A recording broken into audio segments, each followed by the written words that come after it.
September 6th, 1996. Tupac Shakur is the most successful hip-hop artist in the world. He's no different than the king of rock and roll, Elvis Presley. Tupac was a king of rap. To his legions of fans, he's the ultimate gangster rapper. Thug life, that's my comment. He's the angry voice of urban America. Yes, I am gonna say that I'm a thug. That's because I came from the gutter. People in the hood call him Black Jesus. They was like he was sent here to save us. But to the authorities and to his rivals within the world of hip-hop, he's seen as a threat. You know, America eats its babies. No matter what y'all think about me, I'm still your child, you know? He said many times, I'm going to die. I'm going to go out in a blaze of glory. And soon, that prophecy will come true. This is the story of the final hours in the life of Tupac Shakur.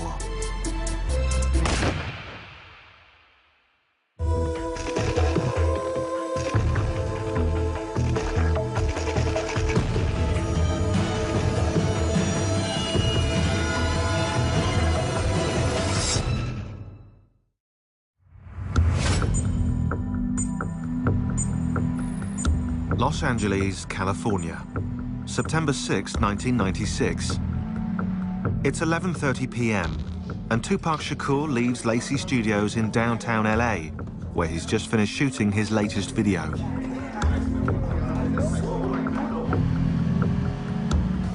After scoring 6 top 10 singles in the last 6 years, Tupac is riding a wave of success that other artists can only envy. But in just 24 hours, that ride will come to a sudden and brutal end.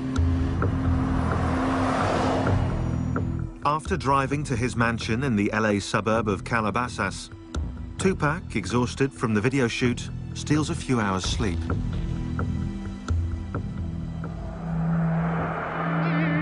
In the morning, his cousin, Jamal al-Hussein, reminds him that they have to leave on a trip to Las Vegas. Because our birthdays is in the same month, he wanted me to celebrate our birthdays together in Vegas.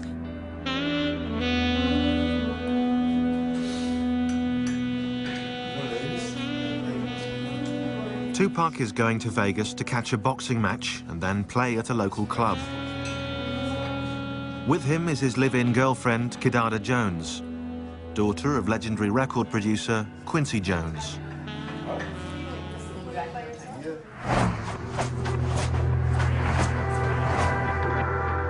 Within hours, they hit the road. But Tupac is less than eager to make the trip. Pac didn't want to go, you know what I'm saying? It was obvious there was some other family issues that he wanted to deal with back in Atlanta, and he wasn't really keen on the whole Vegas trip, you know what I mean? But at the urging of his manager, Tupac goes along with the plan. It will be the last trip he ever takes.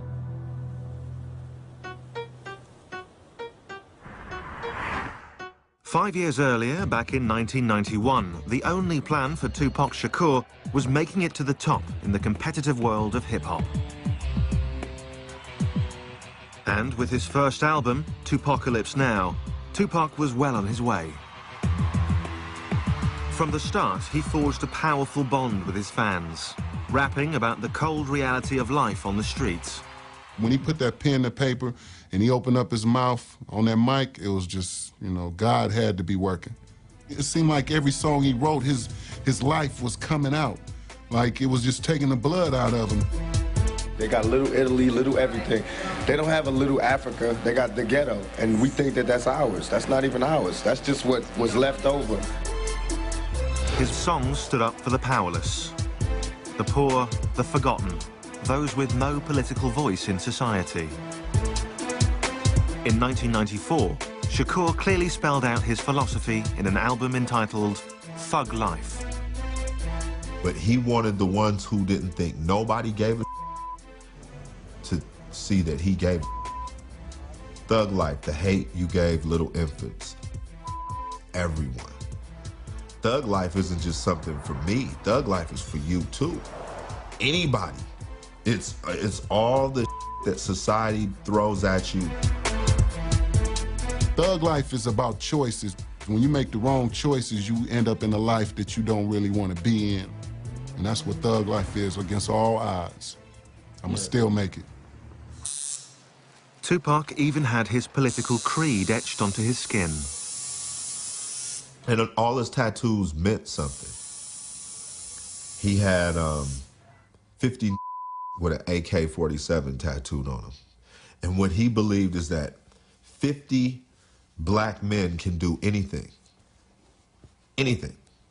if they put their mind to it, and they were all pulling at the same time in the same direction. Fans fell in love with his swagger and with his utter refusal to tone down his message.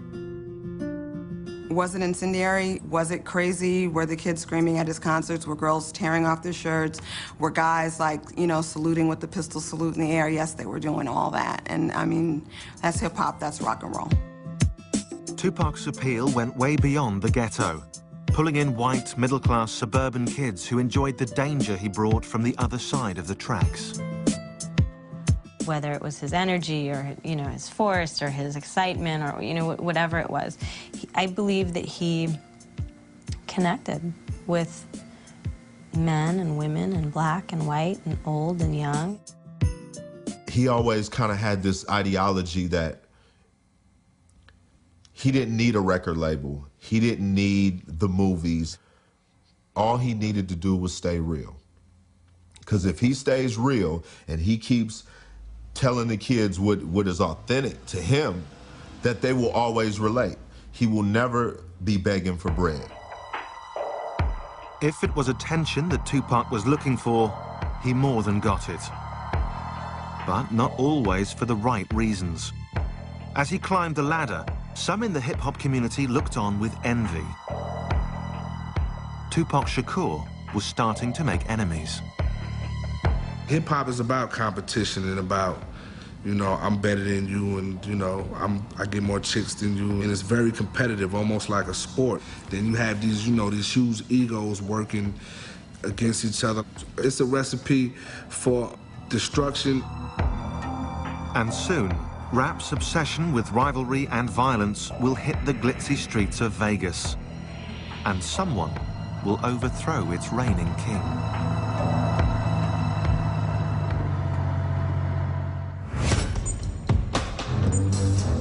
September 7th, 1996, 3 p.m. Tupac Shakur has arrived in Las Vegas, Nevada, where he's scheduled to watch a boxing match and perform at a local club. It's a performance he will never get a chance to give. In less than 9 hours, he'll be gunned down in cold blood. After leaving his girlfriend and cousin behind at the hotel, Tupac kills time before the boxing match by hitting the casino tables. At his side is his trusted bodyguard, Frank Alexander. We get over to the MGM, and he's gambling again on the crap table, and he's winning. He's winning big. He's doing really well. Yeah, I remember when we got to Vegas, I think Pac had about 10 grand in his pocket, and it was burning a hole in his pocket. He was trying to get rid of it as fast as he could.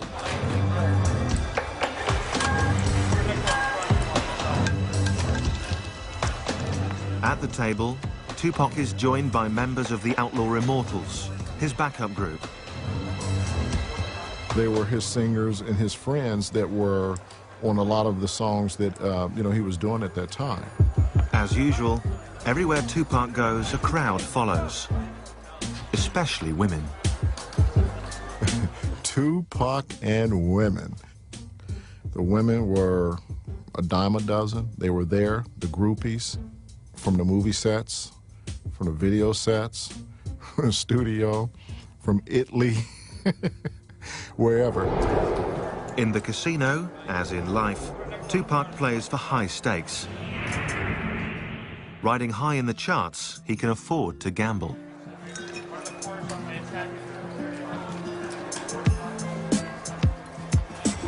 But 25 years earlier, on the streets of East Harlem, New York City, few would have laid bets on the future success of young Tupac Shakur. His mother, Afeni Shakur, a member of the radical Black Panther Party, was arrested and charged, along with 20 other members, for conspiring to blow up local buildings. I was captivated by the visualness of the Black Panther Party. I was captivated by the rationality of the Black Panther Party. And I was captivated by the sense of service of the Black Panther Party. For me, the Black Panther Party was a way to legitimately express my anger. Eventually acquitted of all charges and pregnant with Tupac, Afeni was released from jail after spending 15 months on and off behind bars. And on June 16th, 1971, she gave birth to Tupac Amaru Shakur, who she named after a South American Incan revolutionary, the name meaning Shining Serpent. So Shining Serpent is a brilliant spirit. I actually believed in 1971 that giving a child a name empowers him. But what did not help empower young Tupac was the absence of his father, also a Black Panther, who was rarely around. What he didn't have was that masculine figure in his life for a sustained period of time that would, you could go play ball with. Adding to that instability was crippling poverty, at times rendering Tupac and his mother homeless. But in 1986, despite those hardships, Afeni moved to Baltimore and managed to enroll her son in a unique public high school, the Baltimore School for the Arts. That was a really good experience for Tupac because the other students at the school were all artists. And the environment for artists is different. It's a lot freer. It's a lot less restrictive. In particular, he fell in love with acting and with rap music. I think Tupac always believed he could have it all. He could be an incredible and talented MC. He could be an incredible and talented actor. I think he saw no sort of boundaries or limits for, his potential. But in contrast to school, his life at home was stark. I had gotten hit by a man that I was having a relationship with. And that had a very bad reaction on my son because I wouldn't allow my son to beat the man up. And that was a real breach for Tupac internally.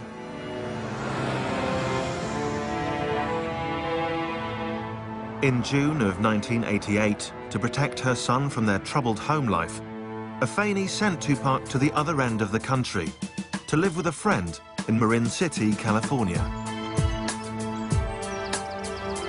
But the 16-year-old quickly discovered he had simply traded one nightmare for another. Marin City, one thing that they're known for is a fist fight. Tupac was a little bitty guy.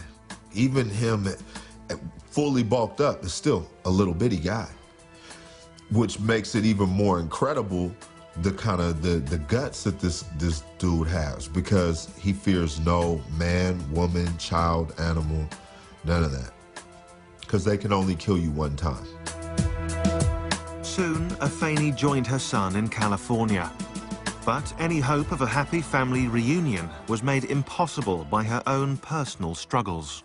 My children and I have a bond that is based on the truth and trust. And the bond was broken with a lie. The lie being, I was using drugs, but I can handle it. That's a lie. That lie cost me dearly. Me talking about that period is different from them, because in reality, I found drugs, is what I did. I found the answer. My answer was crack. But despite his contempt for his mother's addiction, Tupac too drifted into the world of narcotics. He probably sold drugs for about a week. His reason for stopping was because his heart was too big. You understand? When someone brings you their wedding rings and they say, here, I'm gonna give you these wedding rings for some crack. You're like, man, it's that bad? It's come to this? And he quit. He said, I'd rather starve or I'm gonna make this rap thing work. At 17, Tupac hooked up with neighborhood friend Ray Love to create his first real group, Strictly Dope. We didn't fear nothing. We would jump on the stage and perform right now. We didn't need no trays of food. We didn't need a special type of mic. We didn't need a rider. We didn't need a limo. Nah, just give me just one mic, man.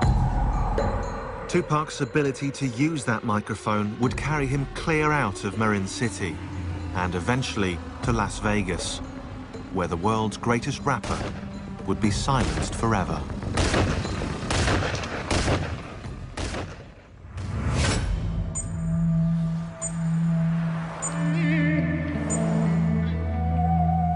September 7th, 1996, 6:15 p.m. Since arriving in Las Vegas almost 4 hours ago, Tupac Shakur and his entourage have been taking it easy, gambling at the casino and enjoying a few drinks.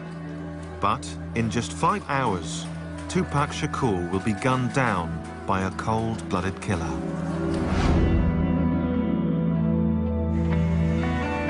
On the invitation of his manager and CEO of his record company, Suge Knight, Tupac heads out to see a much-anticipated heavyweight title match between Bruce Seldon and Tupac's close friend, Mike Tyson.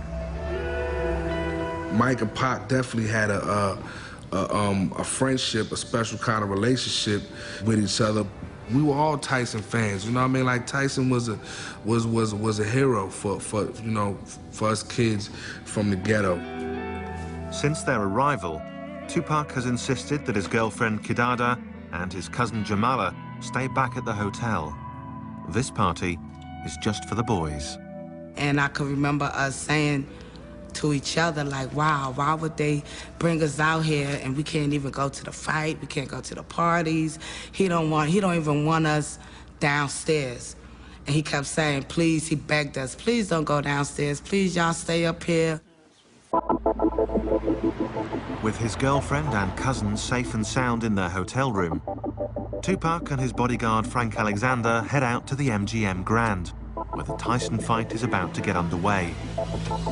But for Tupac, getting inside isn't so easy. There were a ton of people. There were a ton of people in line waiting to get into the fight. As we're walking by, you know, hey, that's Tupac. You know, you hear the whispering, oh, that's Pac. You get the groupies and you get the fans, you know, screaming Tupac. As they move through the crowd, adoring fans, however, are not the bodyguard's only concern. The famous rapper also has his share of enemies. His recent song, Hit 'Em Up, a scathing attack on fellow rapper Biggie Smalls, has stirred up anger within the hip-hop community. For Frank Alexander, it's a real concern. And I told Pac, I go, Pac, man, so with that song, he was like, oh man, you heard that, man? He goes, that was off the hook, huh? He goes, they playing it everywhere. He goes, man, it's all in the clubs, man, it's gonna be bad, it's gonna hot, blah, blah, blah. And I was like, Pac, dude, you're gonna need more security. I go, I'm not gonna be able to just handle you by yourself. Alexander calls on MGM guards for additional backup. For Tupac, the man who's built a career on confrontation, the constant threat of violence is just par for the course.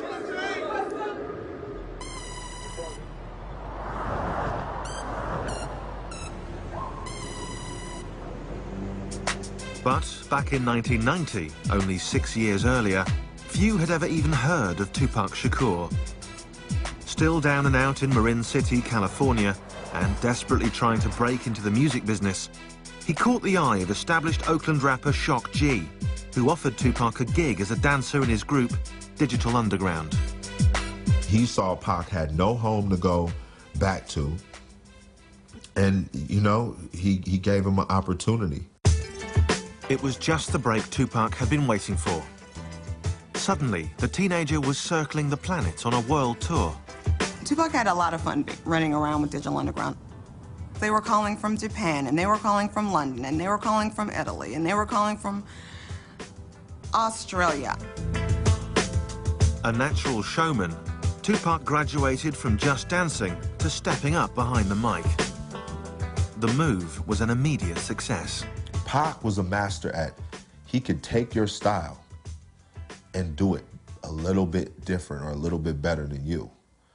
And that was something. And so that's how he dealt with every situation. Soon, Tupac had his first record deal. And in November 1991, Tupacalypse Now was released. The album featured a strong and sometimes contradictory mix of violent anthems and compassionate social commentaries about poverty, broken homes, and drug abuse. If you look at his music, he had songs that were so negative about women and talked about them like they were just nothing. And then he had a whole series of other songs where he was putting all women, mothers and black women and all women on such a pedestal. He was a complicated guy. In his writing, Tupac drew from his various experiences. Raised in a politically charged Black Panther home, exposed to the fine arts, and schooled on the streets. He was a poet, you know what I mean, first. I think Pac was just so in tune with himself that he can do whatever kind of song and not feel like if people hear it, they're gonna think I'm weak. He's a fan of himself as well.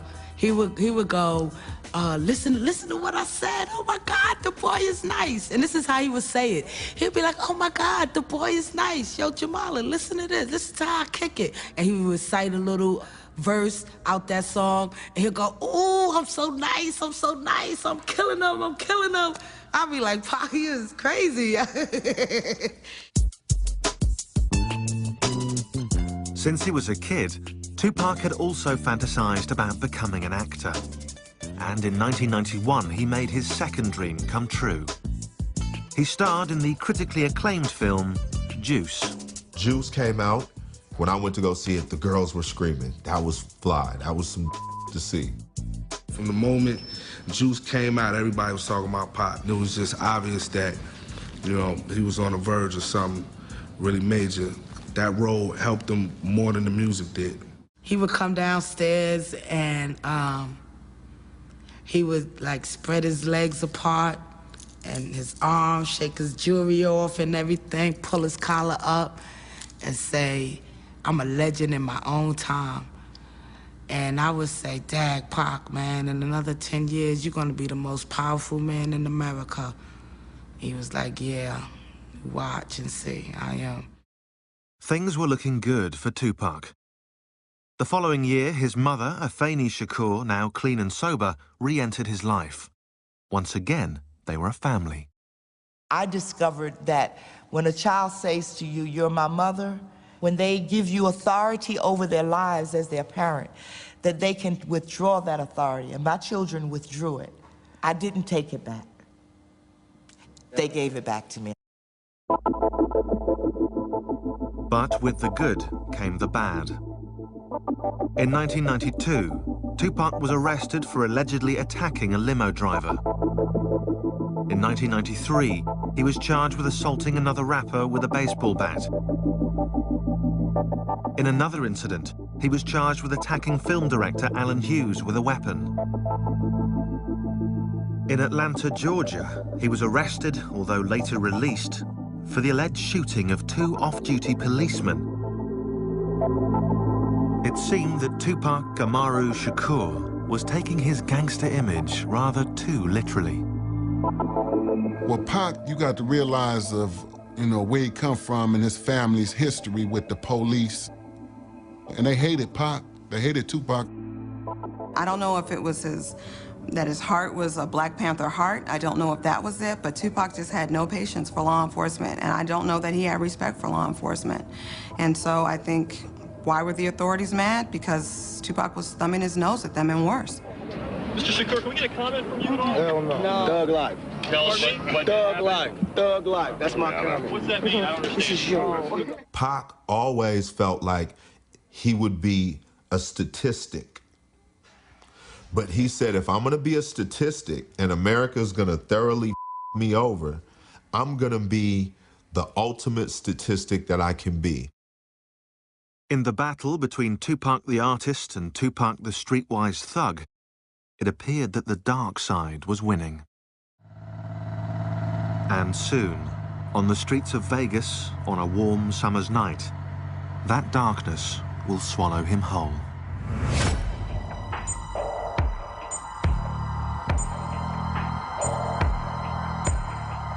September 7th, 1996, 8:35 p.m.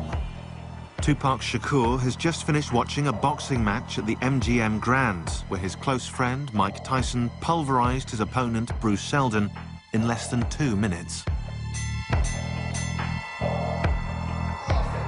Backstage, Tupac is accompanied by Suge Knight, his manager and the owner of his record company, Death Row. With them is Tupac's security guard, Frank Alexander, and various Death Row Records associates. It's clear to everyone that Tupac Shakur is still revved up from the fight. And he's just going off, you know, man, 50 blows, 50, man, he knocked them out, 50 blows. As the group enters the MGM Grand's lobby, one of Suge Knight's Death Row employees passes on a message to Tupac Shakur. One of Suge's guys, his name is Trevon, came over and whispered in Tupac's right ear. Trevon has spotted a man in the hotel lobby that he claims robbed him a few weeks earlier. The man is also a member of the Southside Crips, sworn rivals of another big LA gang, the Bloods, with whom Death Row is said to be affiliated. Tupac Shakur, the king of gangster rap, decides to teach the man a lesson. And Pac just ran up on him and...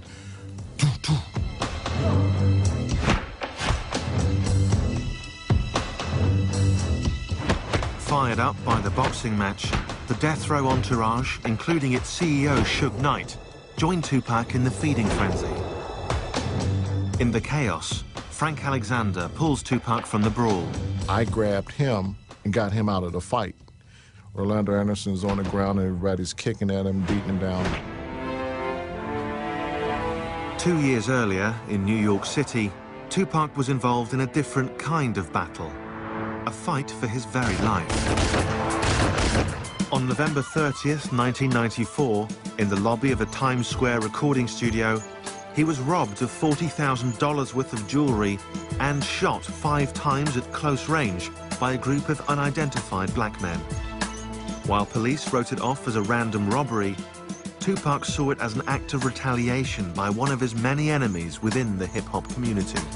And personally, to me, it could have been a setup, or it could have been whoever came through the door. Because Pac never thought nobody would do nothing to him, because he felt he represented the black community and nobody would... No. That don't go down like that. And that's what I try to get over to him. They don't go down like that. I don't care who you is. They'll take you down. Tupac had become a moving target. His aggressive music had angered both police and community leaders. His verbal attacks on other rappers had created friction within the world of hip-hop. As a rich and powerful black man, everybody was lining up to take a shot at Tupac Shakur. But he was just a cat that just refused to back down. That was just him. He just refused to back down. I loved it about him, but I also knew that can be a downfall too, And that's what I was really trying to give to him, that can't just run up on anybody, man. They'll kill you out here, for real. Tupac knew where he lived. He knew what the system was. He knew what he agreed with and what he didn't agree with. But he also knew that if he didn't make an effort to make capital in a capitalist society, he wasn't going to be able to do anything that he wanted, you understand? Tupac's image as a thug was catching up with him. The shooting had left him with 5 bullet wounds, the most serious of which was a severed artery in his thigh. Tupac was paying the price for not only writing about our violent culture, but also for being a part of it. This is all about my image. Has nothing to do with me. This is all about my image. It's like MTV, all the papers, they building me up. Now they destroying me on the same image that they perpetuated. You know what I'm saying? I'm selling records. This is what I do for a living. I'm selling records. Don't get it twisted. This is not my real life. This is not how my real life is supposed to be. I'm not supposed to be really having all these villains in my life. You can't blame a rapper for murders unless you're gonna blame Arnold Schwarzenegger for all the people he killed in Terminator. You know what I'm saying? How you gonna blame a rapper when we only speak it, and then you got actors who show it, but you don't blame them? Less than 5 hours after his operation, and against doctors' advice, Tupac Shakur checked himself out of the hospital. He had other problems to deal with. The rapper was due in court to face rape charges brought by a 19-year-old woman. Charges he angrily denied. Why am I in court? You know what I'm saying? Get my life ripped apart. But I'm here, I'm gonna go through it just to show that I have faith in the American system. But soon I'm gonna go crazy. Acquitted of sodomy and weapons charges, Tupac was instead convicted of forcibly touching the woman's buttocks, a felony sex abuse charge.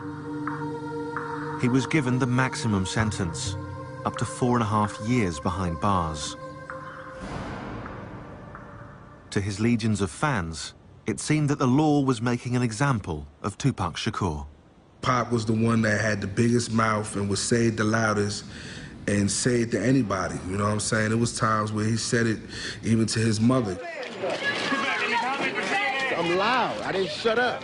But I didn't think they was gonna take it this serious. Me keep talking out, I didn't think it was gonna be a matter of life and death. What did you do? What happened? Can you tell us? While at the Clinton Correctional Facility in upstate New York, Tupac seemed to undergo a startling transformation. The king of gangster rap publicly denounced thug life. Well, you got to realize when Pac was in jail, you know, jail will make you start thinking. And you're gonna do anything you can to get out of jail, you know? So, to me, when he denounced thug life, it was like, you know, I'm only playing. Let me get up out of here. But getting out of there wasn't so simple. Obviously, Pac was in a dire position, being incarcerated and, you know, his money being dwindled down because of all the cases and, you know what I mean, fighting these bogus lawsuits and all of that. In exchange for signing with Death Row and taking him on as his manager, Suge Knight promised to get Tupac out on bail. And soon enough, the all-powerful godfather of hip-hop made it happen. I never saw the contract. I just remember the phone call. You know what I'm saying? Calling us saying, you know, I'm on Death Row now. You know, I just signed with Death Row. They tried to control Tupac. Even when they sent him to Death Row, they thought Suge was gonna be able to control him. But you know, that was just like putting a flame with some dynamite. That's gonna blow.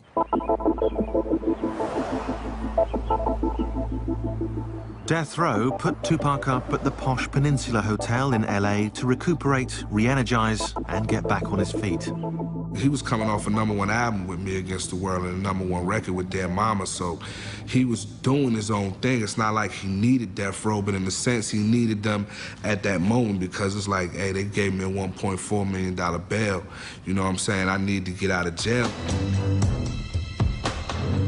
The master agitator was free and eager to get back to what he knew best, holding up a mirror to society's ills. Once he got out, it was like all that anger that was built up while he was sitting in jail came out all at one time. But soon, in a hail of bullets, that mirror will be forever shattered.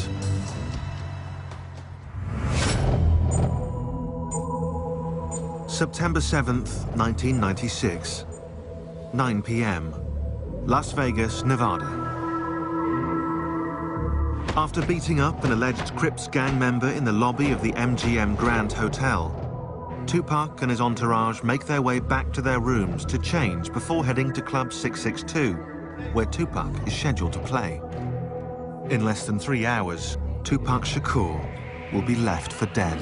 I remember Tupac coming back to the hotel, and he was really excited. One man can only do so much, man. So he came upstairs and he was like, Jamala, you wouldn't believe it. I did a 1-2 on a dude. I knocked him out. I did a Mike Tyson on him. He didn't really get into details about who he was fighting or what the fight was about, but he was really happy that he got a chance to test his ring out on somebody's face. While getting dressed, Tupac decides not to wear his bulletproof vest, a garment not out of place on a man with so many enemies. I remember Castro saying to Pac, you know, you should put your vest on. I think you should wear your vest tonight. You know, Pac saying, nah, it's too hot. I don't want to wear my vest tonight. It's too hot for that. Normally, he wouldn't leave without it, but this time he left it. He didn't have it with him.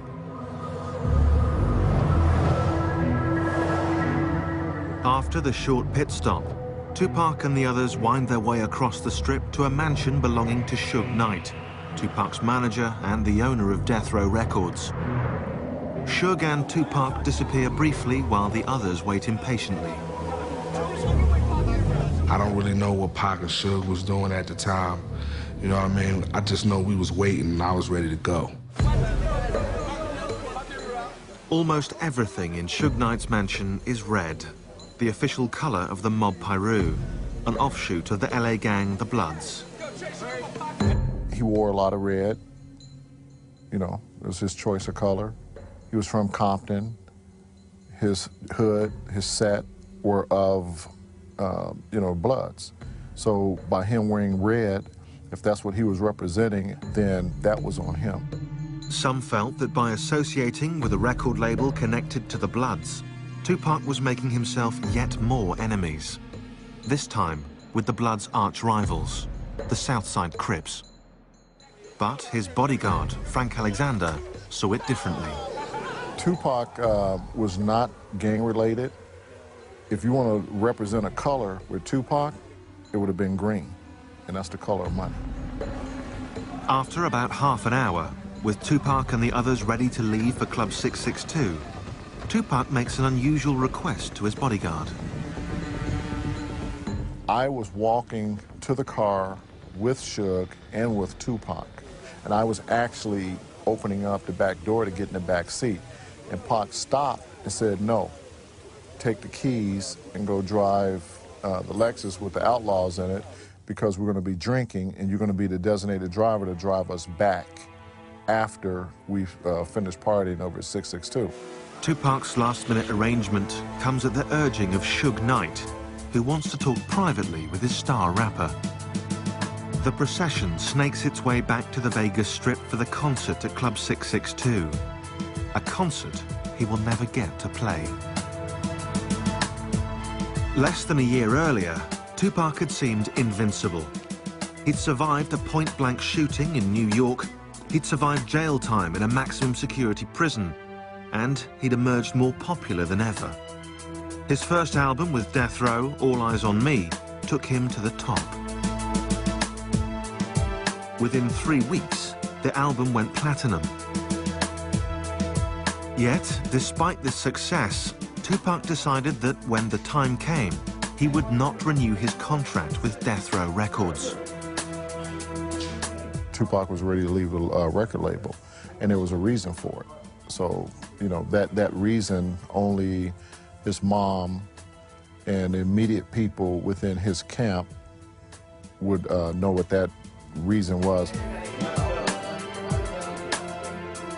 Privately, Tupac believed that Death Row was not giving him a fair cut of the money he was bringing in.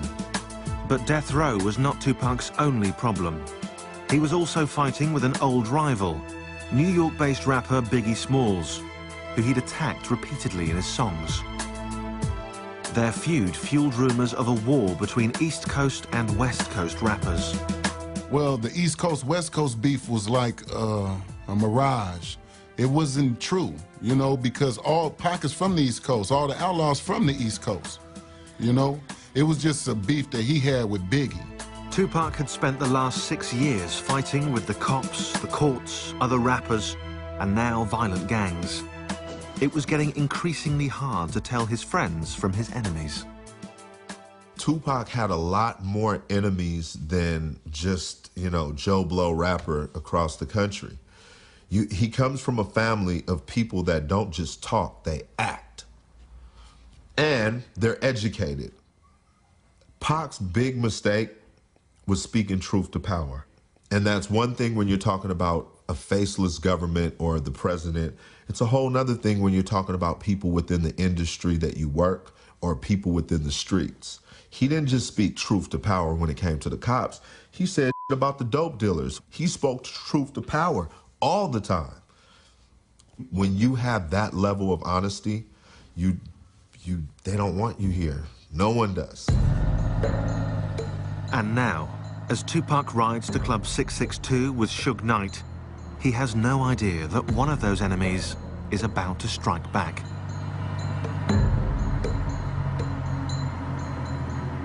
Once we got to Flamingo, we made a right-hand turn. We came to a stoplight, which was Koval. As Tupac's bodyguard follows in the car behind, the convoy inches forward. And as usual, Tupac draws the attention of his fans.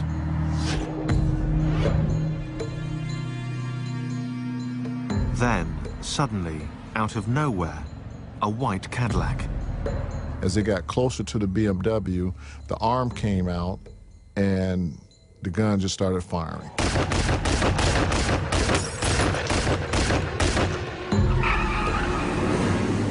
Suge's car is hit with a spray of bullets. 4 of them rip into Tupac's body. Another grazes Suge Knight's head. And after the Cadillac shot into the car, I thought they were dead. My reaction was to run up to the car, and instead, the car took off. Suge's bullet-riddled BMW makes a hard U-turn and races off in the opposite direction. I didn't know what to think. It was a fog. It was a haze. Were these real bullets? Did they really shoot these guys? Badly damaged, the car soon blows its tires and breaks down close by. And, for the second time in his short life, Tupac Shakur is looking death in the face. September 7th, 1996, Las Vegas. At 11:17 p.m., a hail of bullets cut down superstar rapper Tupac Shakur. Mortally wounded with a punctured lung, he's rushed to University Medical Center, where he undergoes 2 emergency operations.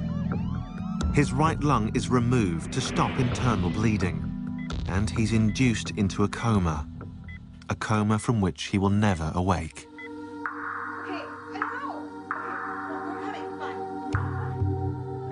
He was cussing and crying and mad. And what was going through my mind was that we just went through this in New York. I saw Jamala, and who had had quite a night. And, you know, it started. People started arriving, and what I remember is that there was never a time where somebody wasn't there with him. When I went in, he was, you know, in a medically induced coma, and I never thought he was gonna die. Never. Not one time did I think he was actually gonna die.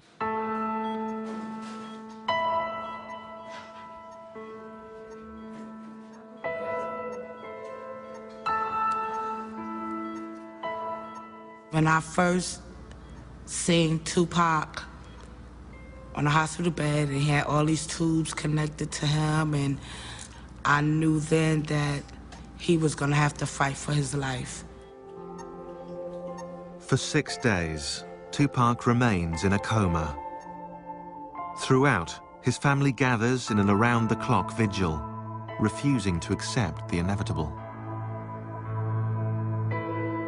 We all had this thing, and I guess he did too, is to where, like, Pac is indestructible.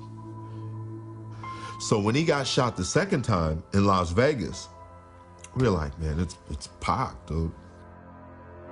But on September 13th, 1996, at only 25 years old, Tupac Shakur's short but violent life comes to an abrupt end. His death leaves many feeling lost. When he dies in the street, whoa, man, what is going on in America, man? What is going on in America where you make it and you still don't make it out? Meanwhile, the criminal investigation into Tupac's murder is stonewalled when witnesses refuse to cooperate. Theories on who pulled the trigger are rife. Some suggest a revenge attack by the Crips for the beating in the MGM lobby. Some point the finger at longtime Tupac rival Biggie Smalls, who will also be shot to death 7 months later. Others still speak of a setup by Suge Knight, who knew Tupac was planning to leave Death Row Records. Whatever the truth, on the streets of LA, retaliation for Tupac's death comes fast and furious. Over a 10-day period, 12 shootings erupt between rival gangs. 3 are killed, 22 are arrested. In death, Tupac becomes even more popular. He goes on to sell over 75 million albums worldwide and enters the Guinness Book of World Records as the highest-selling rap artist of all time. They lost a great man. They lost an activist, a poet, a rapper, a brother, a friend. He was one of the great ones. Yeah, he was. He's not a perfect person. He's not a perfect rap star. He's not a perfect pop star. I think people liked him all the more for that. That sense of humor, man. Dude was funny. It's not all, you know, not all what you see, you know, the toughness and the bravado and all of that. We did more laughing than we did any of that tough gangster. His mother, Afeni, takes the family reins. In 1997, the Tupac Amaru Shakur Foundation is created to provide training and support for creative students. That same year, the University of California, Berkeley, offers a course entitled The Poetry and History of Tupac Shakur. I speak to him all the time because it matters to me what he thinks about what we're doing. It matters to me. So I believe that he hears me. To this day, Tupac Shakur's killer has never been found.